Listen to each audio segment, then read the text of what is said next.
Wanita mana yang tidak terpesona dengan ketampanan Arya, badan bagus. Kelihatannya kamu senang sekali mendapatkan diriku yang hampir mendekati kata sempurna ini, kata Arya tersenyum miring. Ternyata semua wanita sama saja.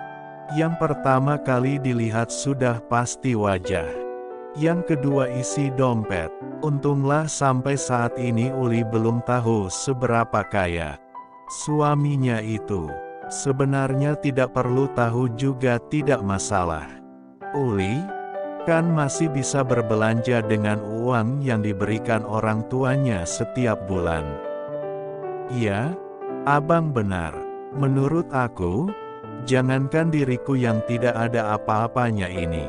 Artis atau model papan atas kenamaan saja pasti akan bangga mendapatkan dirimu, kata Uli menurut pengamatannya. Apa itu alasanmu tidak ingin aku ceraikan? Tanya Arya datar. Aura dingin tiba-tiba saja menghembus ke seluruh tubuh Uli. Tidak, bukan itu. Uli menjawab dengan penuh kepastian. Lalu, tanya Arya masih bersikap datar. Aku benar-benar tidak ingin jadi janda, kata lirih Uli. Kalaupun yang menjadi pengantin pria kemarin adalah Keleng maka, aku akan tetap melakukan hal yang sama. Di desa ini menjadi janda karena bercerai dari pasangan memiliki hidup yang jauh lebih memprihatinkan daripada seorang yang bersinah. Aku tidak mau itu, kata Uli. Ucapan itu membuat Arya memandang Uli. Wanita itu rupanya sekarang sedang menunduk menatap kakinya yang sedang berayun. Membuat Arya bingung harus mengatakan apa lagi. Apa yang diucapkan Uli barusan memang sebuah alasan yang sudah sering Arya dengar. Lucu rasanya tapi, hal itu mengerikan di mata Uli. Abang tahu, saat malam di mana aku terlihat seperti wanita penggoda. Di saat itu aku sedang berusaha untuk meyakinkan diriku, menguatkan diriku bahwa kamu tidak akan melakukan hal macam-macam atau sampai menyentuhku. Beberapa tahun hidup di kota membuat aku mengenal sedikit banyak tentang sifat orang kota dan juga pergaulannya. Ternyata yang Uli lakukan adalah sebuah metode perlindungan diri. Arya tersenyum, dia benar-benar tidak menyangka bahwa Uli bisa menjadi apapun untuk melindungi dirinya dari serangan musuh. Untuk berteman dengan seorang pelacur, kita tidak perlu menjadi pelacur. Cukup pahami apa pekerjaan mereka dan berlakulah seolah-olah kamu paham agar tidak menimbulkan sebuah pro dan kontra saat saling berteman. Menghargai orang lain itu adalah salah satu bukti untuk menunjukkan kepribadian diri sendiri. Uli, panggil Arya. Pria itu benar-benar tidak tahu harus berkata apa sekarang. Uli menoleh. Hanya menjawab lewat senyum kemudian kembali lagi menatap ke bawah. Menyesalkah kamu menikah dengan aku? Tanya Arya tiba-tiba. Harusnya pertanyaan ini Uli yang tujukan padanya. Namun, karena tidak tahu harus berkata apa membuat Arya menanyakan hal itu. Menyesal, karena menikah dengan abang. Untuk apa? Tuhan telah mengirimkan aku seorang malaikat penolong. Pria tampan yang mungkin digandrungi oleh banyak kaum hawa di luar sana.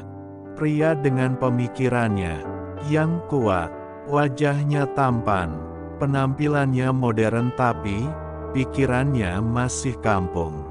Saat malam itu kamu tidak tergoda. Saat itu juga aku mengucapkan beribu-ribu terima kasih pada Tuhan. Uli memberanikan diri melihat ke arah Arya. Mereka saling bertatapan. Bang, aku rasa aku adalah wanita paling beruntung di muka bumi ini. Ternyata benar, di setiap cobaan dan kehilangan seseorang Tuhan akan menggantikan dengan yang jauh lebih baik dari yang telah lalu, kata Uli malu. Arya tersenyum. Kesalahpahaman yang sempat terbentuk di hatinya karena berpikir bahwa Uli mempertahankannya hanya karena dia tampan. Pikiran itu hilang sudah bagai tertiup angin. Bang, aku berharap bahwa kamu tidak menyesal menikah denganku. Sifatku memang kadang terlalu kekanak-kanakan. Itu semua bukan dibuat-buat, itu semua murni aku lakukan dengan penuh kesadaran yang tidak sengaja. Untuk menjadi seorang istri yang baik mungkin, aku harus merubah sedikit sifatku yang buruk. Aku juga mengatakan bahwa aku tidak berjanji untuk berubah.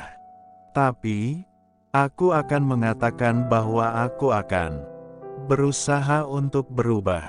Lanjut Uli. Ucapan Uli itu langsung merasuk di jantung Arya yang terdalam.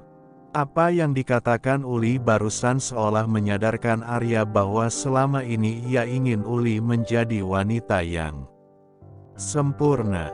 Padahal tidak ada satupun makhluk yang tercipta di muka bumi ini dengan wujud dan sifat yang sempurna.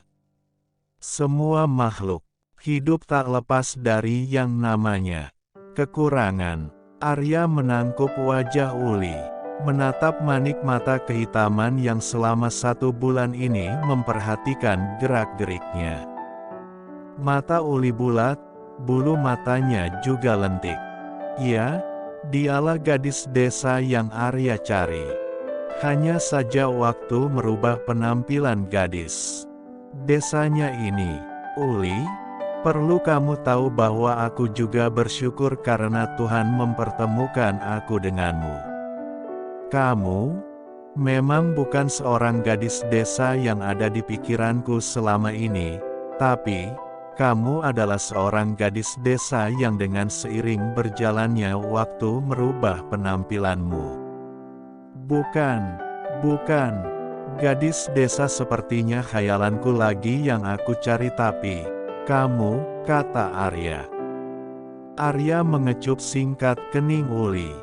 Ini entah ciuman keberapa setelah mereka menikah, tapi ini adalah sebuah ciuman hangat yang berasal dari lubuk hati Arya.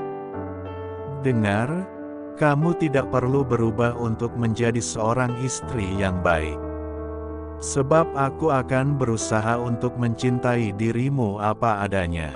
Kalau kamu ingin berubah, katakan padaku. Aku juga akan merubah sikapku yang tidak kamu sukai. Bukankah jodoh adalah cerminan diri? Mari sama-sama memperbaiki diri agar kita bisa menjadi pasangan yang saling melengkapi, kata Arya. Tanpa sadar satu tetes air mata keluar dari pipi Uli. Bukan. Ini bukan air mata kesedihan. Ini adalah sebuah air mata kebahagiaan. Haru menyelimuti hati Uli. Rencana Tuhan memang sulit untuk ditebak. Niat hati pagi tadi keluar dari rumah hanya untuk berolahraga. Merenggangkan otot yang kaku akibat dihukum karantina abal-abal ala orang tua Uli. Namun, kini keduanya malah saling membuka diri, berbagi cerita dari hati ke hati.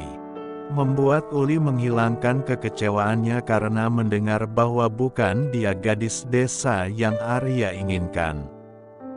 Dengan tidak disangka-sangka, ternyata maksud Arya adalah dirinya.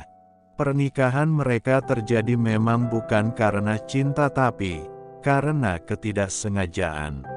Namun, seiring berjalannya waktu, membuat keduanya bisa saling menerima meski belum sepenuhnya. Memang begitulah seharusnya. Cinta akan datang kalau kedua manusia berlawan jenis bisa saling mengenal dan memahami satu sama lain.